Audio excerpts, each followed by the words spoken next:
What's up everybody? My name is College Sports Revived and welcome back to the College Hoops 2K Legacy Mode series featuring the Fordham Rams and our main man, Coach Carter.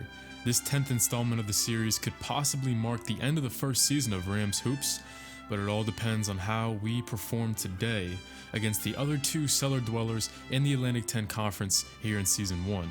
But we'll get back to this late season drama in just a moment. No doubt it's been a long first season for Coach Carter up here in the Bronx, including some heartbreaking losses, and of course that infamous 10-game skid we trudged through. But this is the beauty of college basketball. There's always something to play for, and that rings true today. The A-10 Conference takes 12 out of its top 14 teams to the postseason tournament. And with 2 games to go, we currently sit tied with the Duquesne Dukes for that 12th position. Rhode Island sits 2 games back. So guess who we open up on the road against today? Duquesne. And guess who we close out year 1 against on senior day? Rhode Island. So we're closing out the season with matchups with the 2 other clubs who are also fighting for that final playoff spot. And obviously this Duquesne game has major implications. Whoever comes out on top today gains a game on the other team and earns themselves the tiebreaker with a game to go in the season. So this game pretty much determines who will be that final team in the Atlantic 10's conference tournament. It's a surprise that the Dukes sit at 3 conference wins this late in the season. Felix Reinhardt is their do-it-all upperclassman forward, Manny Knight is one of the most underrated floor generals across the conference, and Mikhail Mallory is a 6'11 freshman who looks like he'll become a perennial double-double machine in the future. Well fellas, it's time to make that 6-hour bus trip from the Bronx to Pittsburgh for the biggest game of Season 1. Despite everything we've been through, we still control our own postseason destiny. A win today locks up the tiebreaker over Duquesne and pretty much punches our ticket to the postseason after everything we've been through. But a loss today against the Dukes and we'll be pretty much playing for pride on our senior day against the lowly Rhode Island Rams who only have 1 win in the conference. So here we go guys, Coach Carter's never missed the postseason tournament back during his UT Martin tenure. All 6 years he played in the Ohio Valley Conference tournament, including Season 1 where he was the 7th seed and won a game. So it'll be pretty new to Coach Carter not to even have any postseason play, but we're going to find out today if that's the case or not. And check out Duquesne coming out quick out of the gate. Quick pass inside to Jameer Curry, the 6'4 guard, and he will begin the game with a free throw. So now Duquesne on the offensive attack again after another stop. This is Ian Paolini, the 2 guard, who is off the mark on the next possession. It's Preston Murphy crossing over and making an acrobatic layup in coverage. Wow. All right, Preston Murphy, we got to get him going. Murphy's numbers have definitely dipped recently. He's still our top scorer on the season, but he's only down to 11 points per game as he works it around to AJ Ali against the 2-3 zone for 3. AJ Ali, his numbers have dipped a little bit as well. He was dealing with that finger injury last episode. He's looking to end his senior season strong. That's his 15th made 3 in 28 attempts, as Ali's been one of the most efficient scorers across the entire A-10 all season long. Nice pass there by Preston Murphy, giving it up to Evangelo Higgins, who will ride the wing to take an early lead for the Fordham Rams in their biggest game of Season 1. So now some subs check in. We see Amir Holiday, we see Stan Scott, and Fabian Swanson trying to go one-on-one with Felix Reinhardt, top scorer on the Dukes now. But he muscles his way past Fabian Swanson, and Reinhardt's got a chance for a 3-point play to give Duquesne their biggest lead of the contest so far. 11 points, 4 rebounds, and 1.4 blocks per game for the 6'8 junior Reinhardt. He is a very productive player. And this Duquesne offense that's been struggling all year long, they're 3rd to last in points per game on the conference, but they've already scored 22 today, as this one is a drop-off pass to Fabian Swanson, who has it blocked by Mikhail Mallory, the team leader in that category, as Franklin Harrison, the 6th man, gives it up to Byard. There is Jalen Byard, the only player on this Dukes team that shoots at least 37% from 3 on the season. Yeah, this is a team that's been struggling on offense, more specifically from behind the line, as they check out nicely here on our second effort. The Duquesne lead starting to swell a little bit to 11. Murphy trying to get a cheap steal in the backcourt, but now it's Mikhail Mallory. A little flick pass to the man trailing him. It's Byard again. He is the only player that is a threat from 3. We have to get out on him. What has happened to Fordham? It's another big run for an opponent and a big stage in the ball game. 4 minutes to go. It's Sorensen top of the key against the 2-3. Works it around to Murphy. Nice assist there by AJ Ali. We got to do that more. We got to go high to low post, and that'll definitely free up our shooters. It has all season long against the many zones we face this season. Obviously, Fordham, one of the most struggling teams in terms of shooting the rock, so we've seen zone a lot this season. Duquesne still playing it here on the last possession of the first half. Murphy to Nystrom, finds the angle to get inside to Sorensen. A double comes, so Higgins will knock one through to at least cut it to a dozen as we head into the break. And that was a first half that quickly got out of hand, and that's something you may not expect with the way we started. The Dukes closed the half on a 24-13 run, and a big part of that was their work not only behind the line, but from the charity line as well. 10 made free throws. You guys saw a couple three-point plays in there. The main one from Felix Reinhardt, who is second in the team in scoring behind Jalen Byard, who has made 3 threes on us in the first half. Something has to change. We got to work on defending without fouling and getting back to the basics on offense. That's what I'm talking about right there. Fabian Swanson coming off one of his better career outings. He's coming off that game against St. Louis last episode, almost helping us shock the 14th ranked team in the country. He had 11 points, including some huge highlight plays as he tries to find Higgins on the next trip up the floor. And it's another shot for our 6'7" sophomore Higgins. I gotta build around for sure. The highest rated player on the team, 9 points per game, and he's recently become our top assist man. He just eclipsed our point guard Vashon Pollard. He's now at 2.3 assists per game, which leads Fordham as this one works inside to Sorensen, and for his 4th assist, it is a beauty. Stan Scott rides the baseline, slips behind the Dukes defense, and it's Sorensen who continues to display some nice court vision today as we try to decipher this 2-3. Duquesne is one of the better defensive teams and one of the better rebounding teams as well. They're actually tied with Charlotte in rebounds as here comes Corrigan, who is blocked, and it's Nystrom getting out on the floor and picking up his few scrapes while he's at it. Those kind of plays pump me up.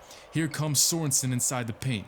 He did it on defense, and now he's going to try to do it on offense as well. Grabs the rebound over number 41, that is Cordell Johnson. And it'll be 2 more for Cade Sorensen. You guys can have your 3-pointers. You guys can have your dunks, but me personally, nothing pumps me up more than seeing a kid get on the floor for a loose ball. That just energizes me as this one's worked inside, and this one's blocked away by Ollie. And then on the second effort, it's Johnson grabbing the rebound. But he will put it in, and that's his second basket, and that's a back-breaking shot, but we're still working quick. It's Swanson, only a couple seconds inside the shot clock, playing some Phoenix Suns, 7 seconds or less there, I'd say. So we're still in this game. This is kind of the arc that we've seen so many games come down to. It's now a 5-point lead for Duquesne as Mikhail Mallory turns around and gets into double figures over his right shoulder. This freshman's going to be a very impact player for years here in Pittsburgh, man. He's on the come up. He's 6th in the league in rebounds, 6.5 points for the 6'11 freshman, 22.5 minutes per game for the Duke 6'11 big man. Now it's AJ Ollie on the next possession. Shot clock dwindling, but it's a great find going corner to corner. Higgins, the game's top scorer, with 20 for the 6'7 sophomore, ripping this one clean back of the rim and drops. And that keeps us alive as that dwindles the Duke's lead back down to 4. I know the offensive output hasn't really been there for AJ Ollie or Cade Sorensen, but the passing has been. They now combine for 6 assists. With that one, Ollie finds Higgins. It's now a 4-point Dukes lead. The 5 out on the floor is our starting 5 with under 2 minutes to play. It's Franklin Harrison who checks in, and he will deliver a beautiful pass inside. It's Felix Reinhardt up to 15. Franklin Harrison and Manny Knight, 2 very talented pass-first point guards for Duquesne. They back up each other, and they split the time there at the point guard position. They average 7 assists per game put together, and they are 2 awesome pass-first point guards. It's Sorensen now from the hashes as he finds Murphy, who works off the dribble, and he gets rejected by Mallory for his second block, but it's another offensive rebound for Sorensen to give Murphy a second look. But it's off the mark. Murphy's really been struggling today. He's now falling to 1 for 8 shooting. He had a couple really good games last episode. You thought that might turn the tides for him, but it looks like he's back to the slump. But he does have a nice closeout here on the southpaw Franklin Harrison. It's Murphy in transition, crossover on Mallory, inside, and he will come up short on the layup. That's a really heads-up play there by Mikhail Mallory, blocking it off the backboard, but not before Jameer Curry is tacked for the foul. So Murphy shooting 71% on the year, 29 of 40 from the charity stripe, but he cannot knock down the first. You gotta hope his struggles recently in his last couple games don't translate to the free throw line. This one to at least cut it to 5 with 47 ticks left in the game, and it rims out, and Swanson had a chance at it, or rather that Sorensen inside, he had a chance to grab it, but he couldn't. So now Fordham playing the free throw line game. So Franklin Harrison steps up to the line, the 6'4 senior averaging 4.5 points, 3.5 assists on the season. The front end of the 1-on-1 is missed, but it's Mallory who grabs it, and then Preston Murphy stays with it, gets the steal inside to Vashon Pollard with the double clutch layup for our 6'6 point guard. Yes sir, we didn't grab the rebound, but we didn't give up. Murphy puts that bad shooting game behind him, and those 2 free throws that he missed, and he delivers a beautiful assist to Pollard. So that makes it a 4-point game. Harrison goes back to the line for another chance at a 1-1. The front end goes this time for number 2. 23 seconds remain. It'll be a long shot for Fordham, but this will be likely their last chance. Do you go for the 2 or the 3? Well, this will make it a 6-point game. You can go for the quick 2 because if you miss the 3 here, the game's pretty much over. So we'll see what Coach Carter has drawn up. 17 seconds left. Going a little methodical here. The Rams gonna have to speed it up with 13 seconds left. They're trying to free up Higgins. He's not really open. He'll make the extra find to Murphy off the mark, but it's Sorensen who snags it inside, and now he will be fouled. So it's 5 seconds left in the game, 6-point lead. This is probably it. It's probably too little too late for Fordham, but our worst free throw shooter heads to the line. Sorensen, 52% on the season for our 6'9 junior center, and he will drain the first one. This one to at least keep the door ever so slightly cracked open, and the second one will fall for the junior out of Brooklyn. 4.5 seconds left, and Duquesne will try to run out this clock as Reinhardt shoots it before we can foul him. And yeah, that'll be it. 67-63 is your final. It doesn't look like playoffs are in our sights here in season 1. Preston Murphy, 4 for 14. Yeah, this one was a tough one for him. 9 points, 4 assists, and the passing inside was also really good. Sorensen and Ali, they combined for 8 assists. Ali didn't have it, but one thing you can always notice about AJ Ali, whenever his scoring's not there, he's always finding other ways to contribute. That's why I call him our senior leader. He's a great veteran leader. Higgins with an awesome 22-point effort as we move along here, as we try to play for pride here against Rhode Island.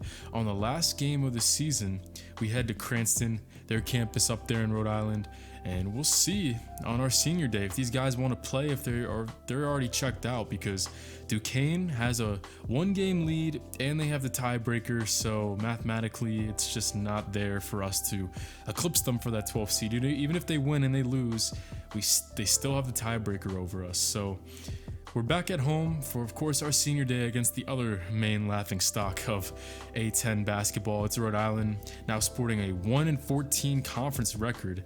They're the only team that's put up less points per game than us this season. So we'll see. We'll see what is in the cards this game, because even against Duquesne, man, 4th worst offense, and they were beating us pretty bad for a while there before we finally started playing some D in the second half. But let's finally check out this Rams roster. So Andre Bright is their top player, their point guard. He leads in points, assists, and steals. And for a team that only averages 10.7 assists per game as an entire squad, 4.0 assists per game is a very impressive mark for the point man, Andre Bright. Delvin Rucker inside, a bruising 6'11 center, really good post player. They also have rising superstar Ty Willoughby, who oozes with potential. Only 5 points per game average on a sophomore year, but he's really lengthy and he's got a nice shot from outside, but you have to defend the drive on him as well. So for the last time, we are charging out of the tunnel here in season 1. What Rams team are we going to see on display? Are we going to roll over today, throw our hands up in the air and think, hey, we don't have anything to play for, and just finally end this season 1 with a whimper? Or are we going to defend our home floor against the worst team in the conference and send out our 4 seniors with something nice to take away from this final season of their careers? But one more thing to discuss though, the Rams will have 3 players playing hurt today. They'll have their 6-man center Brennan Ballard out, or rather playing hurt. They'll have Julian Summers, their starting power forward with a sprained knee. He'll still be active, but they are missing their backup point guard, Vondrell Fletcher. So this is the worst team in the conference, who is a little bit shorthanded and banged up. We'll see what we can do, and hopefully we can end season 1 on a high note against the worst team in the conference. But that was an ugly turnover to begin things, and the Rhode Island Rams quickly jumping out to a 4-1 lead. That's Ty Willoughby out on the break. Really impressive shot off the bounce that kid has, along with his facilitating, as he shows here and there, including this pass over to Bronson Edmonds, a 6'2 senior who is second in three-point percentage, right behind Willoughby on the team. Here comes Pollard on the next possession, and it's another ugly one as Delvin Rucker, he averages 5 rebounds in 20 minutes per game, and this will set up another fast break for the Rams. It's Willoughby topping off this break, and a pretty interesting change of pace here for Coach Carter. He decides to take out the entire starting 5 and replace it with all bench players. He says, fine, you guys look like you don't want to play, then I'll put in some guys who do want to play, some guys that are hungry. Down 16-8, we'll see what the bench unit can do. It's Stan Scott grabbing a steal. Up ahead to the D2 transfer, it's Amir Holiday. 2 guys who have continued to impress off the bench, Scott to Holiday. You can see they're starting to build a little bit of a rapport. It seems like Holiday and Scott, they throw a lot of assists to each other, and they always seem to find each other on the break. So now 19-11, we'll see if we can chip away a little bit. It's Nystrom with the extra pass to Stan Scott for 3. Yes. All right, it's back down to a 5-point game, and this second unit is starting to show some flashes, but then, of course, our 7-foot backup center, who's barely seen the floor, from Japan, Kosuke Takahashi, gets burned there on the press break, but then he finds a lane. Great pass by Nystrom. You saw Rhode Island, they were trying to bring a little trap there near the timeline, but Takahashi's not playing scared. He flashes right to the ball. Nick Nystrom keeps his head up and finds him. Love that play right there. So we're finally starting to see the starters come back in. We'll see if they've changed their tune. Coach Carter putting them back out on the floor. This one's rotated over to Brennan Ballard, who's still working through an injury. He's one of 4 Rams who are either out or playing hurt. But Preston Murphy, it's another turnover for our struggling 2 guard. This one's stolen by Julian Summers. 25-20 here. Andre Brights will set things up, moving to his left, and it is a 3 that he nets through. Oh man, Andre Bright, he's already got 4 assists, and now his first basket coming on a long triple. Rhode Island Rams with 9 players who play at least 13 minutes per game, and I'm expecting to see more of that in the second half. More players get some limelight with all the injuries they have. 4 seconds left here on their final possession of the first half. It's Ollie to Sorensen just before the shot clock hits all zeros. It's Sorensen extending his range a little bit and finding pay dirt from the elbow. So that will at least keep it under 10, but man, inexcusable to be down 8 and give up 53% shooting to the worst offensive team in the conference. What has been going on with our defense recently? We've been about, league average in points per game allowed, but these last 2 games, when we really need us to step up with our season on the line, that side of the floor has just not been there. So we'll begin things here with Evangelo Higgins going back to the basics. Nice little pick and roll as the Rams go back to man-to-man here on their first possession of the second half. Sorensen sets a beautiful screen on Bronson Edwards to free up Evangelo Higgins, coming off that 20-plus point performance against the Duquesne Dukes. 39-36, 12:40 left to go. And here we are with Cade Sorensen. He's got the mismatches. Andre Bright on him, but he brings 2, but we still want to try to get it in. They haven't switched the matchups, so Cade Sorensen will put his shoulder into Bright. Nice scoring under control. I love to see that. When Coach Carter inherited this team, he knew that Sorensen was going to have to work on his efficiency. It still hasn't improved much from last season before Coach Carter got here. 38% from the floor from Sorensen, but he has put together some nice games down the stretch of his junior campaign. Meanwhile, we double Ty Willoughby, who dropped 15 on us in the first half, but he finds Rucker living above the rim there. So a beautiful pass by Willoughby, but at the end of the day, we have climbed the mountaintop. Nice closeout there on Bronson Edwards as Sorensen grabs rebound number 8, and he leads all players in that category. And Fordham, for the first time this entire game, we're looking for the lead. It's Preston Murphy, who still is struggling, but it's Sorensen getting it done once again on both ends. High fives all around for the Brooklyn native.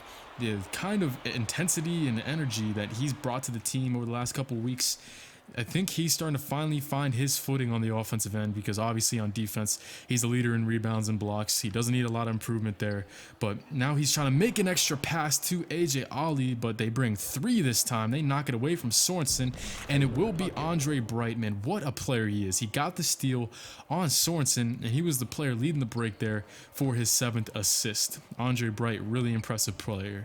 So 48-44, now 7 minutes to go on our senior day, trying to send home our 4 seniors happy, as this one is rotated to Ty Willoughby. His first basket since the first half. He had 15.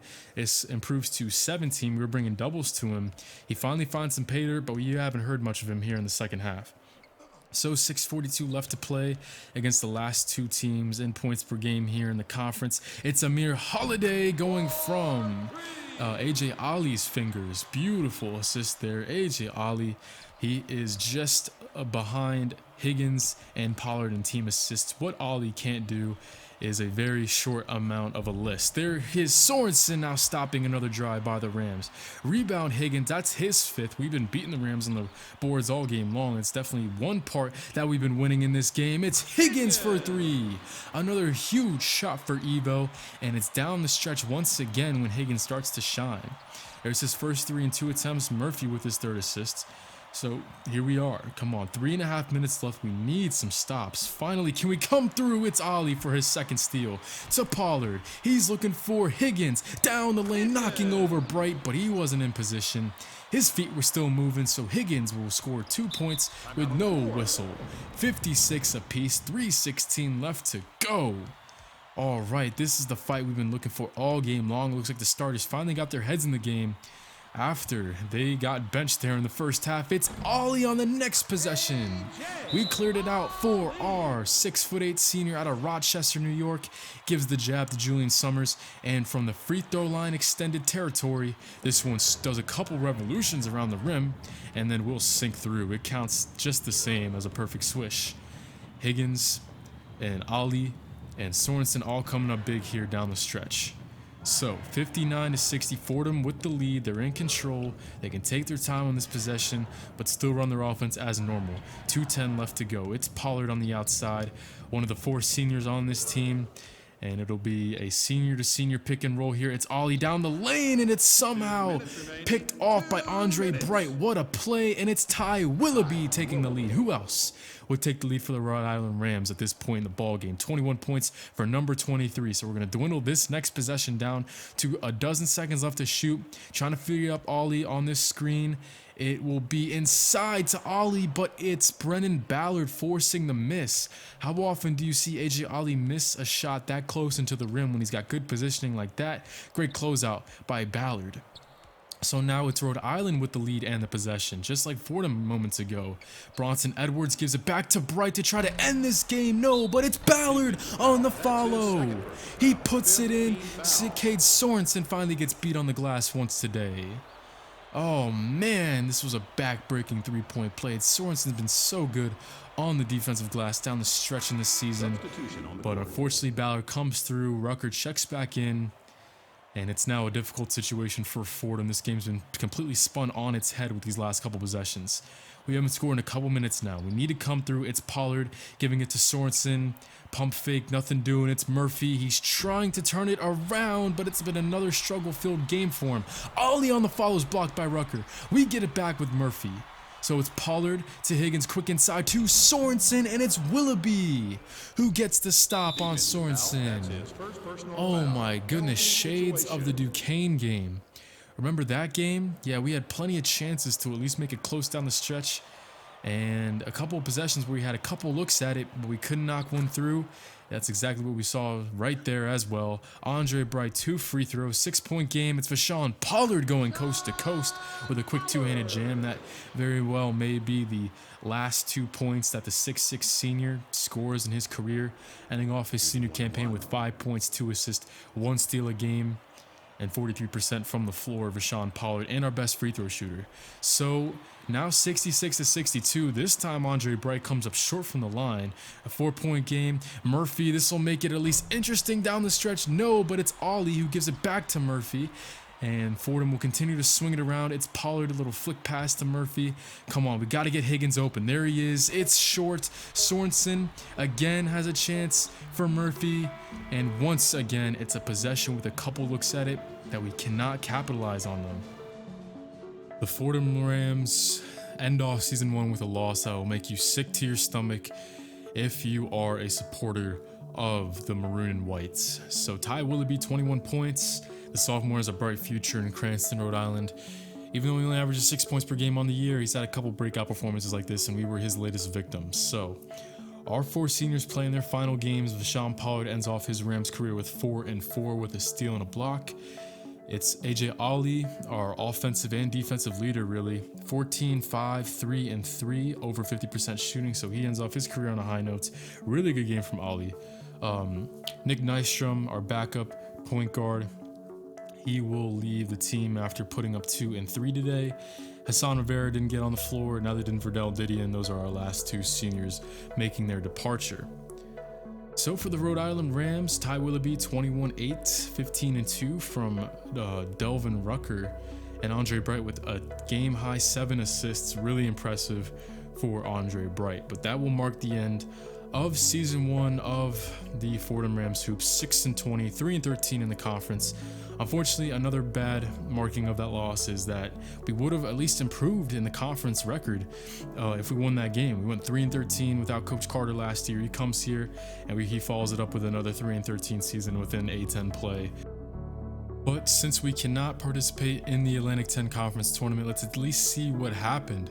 Next episode, we'll be hopping into the championship game and, of course, the championship game of the March Madness Tournament. But for now, we'll just check out the bracket with the Charlotte 49ers knocking off the 7th-ranked team in the country, the top overall conference record in the A-10 this season, Richmond. They go home early, and that'll definitely affect their seeding in March.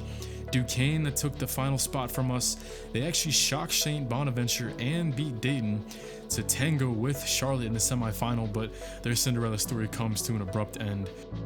So who would take on the Charlotte 49ers in the conference championship? Well, let's see the bottom half of the bracket. We see the top overall offense in the league. It's Temple, who finished 3rd in the conference. We see them taking on St. Louis in the semifinal, keeping it close, but St. Louis, who is a top 20 offense nationally, they shut down the Temple Owls and will take on the 49ers in the final conference tournament game. It'll be the championship with March Madness right around the corner. We're going to recap all of that in the offseason video next time around. So we can take a look at some of the team stats. We're going to take a look at some of the team leaders. It's always nice to have something to look back on for every season to see, who the top performers in the conference were, not only on a team basis, but on a player basis as well. And while we do that, we'll discuss our strategy for this off season. So these last couple episodes went a little bit longer than advertised or as planned on my end. So I haven't been able to show you the bottom half of my recruiting board just yet. But I will get into that next episode in the off-season video, and I will show you guys what I'm working with. Had a couple awesome comments giving me some tips on recruiting. I'm definitely going after too many guys out of our jurisdiction. We got to go after more guys from New York, New Jersey, the tri-state area. So that'll, if you didn't know that saves your recruiting points to use your resources and allocate them to more players. I'm going after some guys from all around. I got one guy I'm really interested in. You guys saw in the previous episode that's from Tulsa, Oklahoma, and I can only imagine how many points I'm using to try to get him to commit. But at the end of the day, we still have plenty of time to turn around in recruiting. That's all going to be coming up after March Madness in the next episode. We definitely need some more rebounding, need some more perimeter shooting, more so on the defensive rebounding. We honestly hang with some teams for the most part on the offensive glass, but Cade Sorensen can't do it all by himself. And with AJ Ali leaving the team due to graduation, that's our second top rebounder. So Fabian Swanson, not the greatest rebounder on paper. However, he did average 3.5 per 15 minutes per game this season. We'll see how he steps into AJ Ali's role, but we'll see, man, because we definitely need some more rebounding, and maybe getting some good rebounders from the guard positions would really help us. Good guards that can rebound is like having a receiver in football that can block. It's one of those really small intangibles that can really help your team out. So rebounding, perimeter shooting, and guys that just want to buy in the system. Honestly, there was a lot of lackadaisical plays, like we just saw in the Rhode Island game. Sometimes we would roll over, sometimes we played really hard. We saw a lot of fight from this team in and out, but just guys that can build into a system. I think that's another thing that we can really look for in recruiting moving forward. Guys who want to win and put team first. So that's it, man. 10 episodes for season 1 comes to an end today. Next time you see me with the Fordham Rams, we'll be hopping into our first off-season recap video. It'll be a long one, so make sure you got your popcorn for that one. You guys already know I love to go in depth with that. So we're going through recruiting, going through the conference and national championships, awards, all that jazz. We'll see all of that in the next episode, and we'll see a preview to recruiting in next season and see which recruits we got for season 2. A lot of interesting stuff going on. Hope to see you guys then. Peace, everybody. I'm signing out. Have a good day.